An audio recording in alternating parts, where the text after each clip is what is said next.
Hey, I'm Charles with Rocky Mountain ATV MC. In this video, we're going to show you how to install the Tusk UTV wing vents on your side-by-side.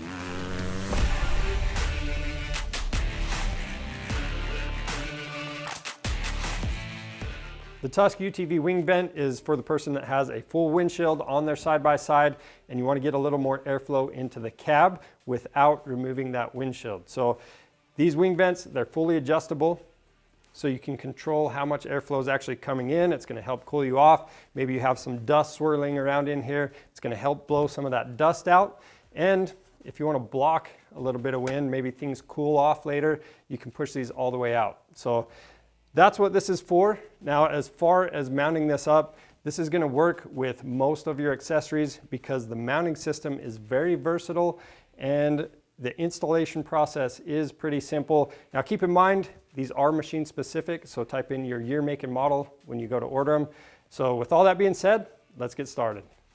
The reason you want to type in your year, make, and model is these parts come in different sizes for different machines. So depending on what machine you have, you're going to get the specific one for you, whether it's the 24, 20, or 17-inch wing vent. And then there's also 3 different sizes of clamps.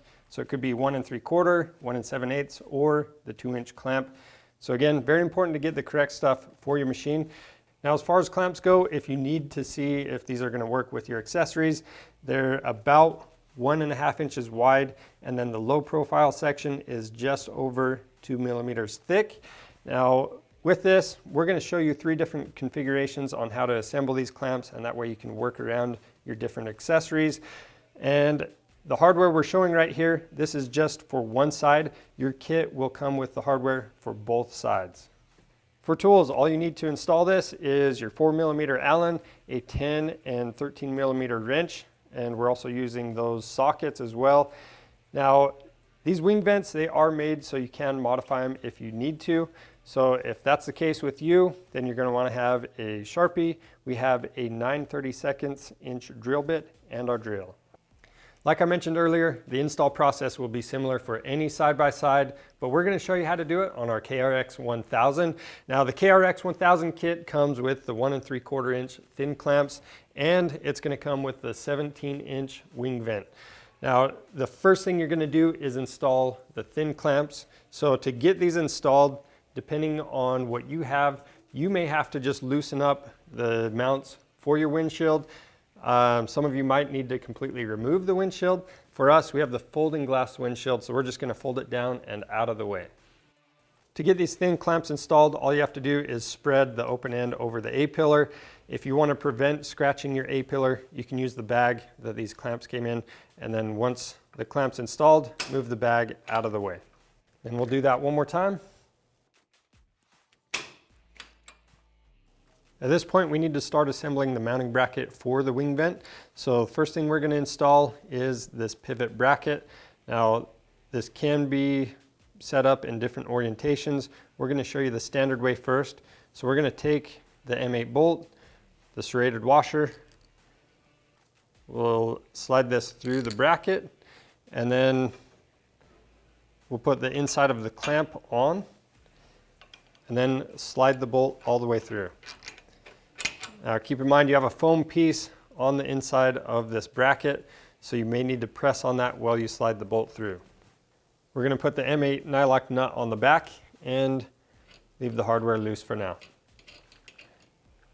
Now we're going to install the pivot mount to the pivot bracket. So we're going to use the M6 bolt. Then in between these 2 pieces, you need to install your friction washer. And then we've got that nylock nut on the back. Now we're going to move this clamp up to its approximate location. Now I'm going to start assembling the bracket for the bottom clamp. It's going to be a similar process, but the main difference is as I put this together, you may have noticed in your instructions, there's a left and a right pivot mount. So we're going to use one that makes it so these are a mirror image of each other. Then again, we'll install the nylock nut. We're going to leave it loose, and we'll install the pivot mount to the pivot bracket. So I just moved this lower clamp up so you can see the mirror image of the top clamp. I'm going to slide it back down to its approximate location and then lightly tighten down some of the hardware, but I'm going to leave it loose enough that we can still make adjustments. The next thing we're going to do is remove the protective cover from both sides of our wing vent and then line up our clamps. So you can see we're quite a ways off. We're interfering with our mirror. So we're going to slide these in a location that works for us. We'll line up the mounting holes. Once you get everything lined up, you can take the M6 by 8mm button head bolts and loosely install them. With everything loosely mounted up, we're going to go ahead and reinstall our windshield. And if you had any other accessories, you want to make sure those are in place at this point as well. At this point, you can go ahead and adjust the clamps and the brackets for the best optimal fitment. If you're happy with the fitment, you can go ahead and tighten down your hardware. Keep in mind that these pivot mounts, that bolt going through there, you don't want to over tighten it. You just want to snug it down enough that you can still rotate the wing vent, and you want it to be tight enough that the wing vent doesn't move on its own when you're driving.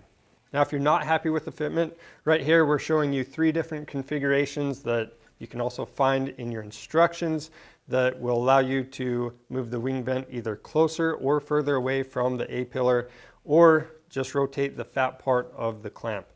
Now, if you've tried all those and it still doesn't give you enough adjustment, your last option is to drill some holes in the wing vent, which we'll show you how to do right now.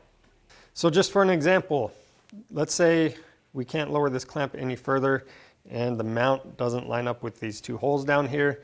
What you want to do is make sure that you can fully rotate this wing vent, make sure it has full range of motion. If it does, you can mark 2 new holes directly in line with where those other ones are, and then just drill those out.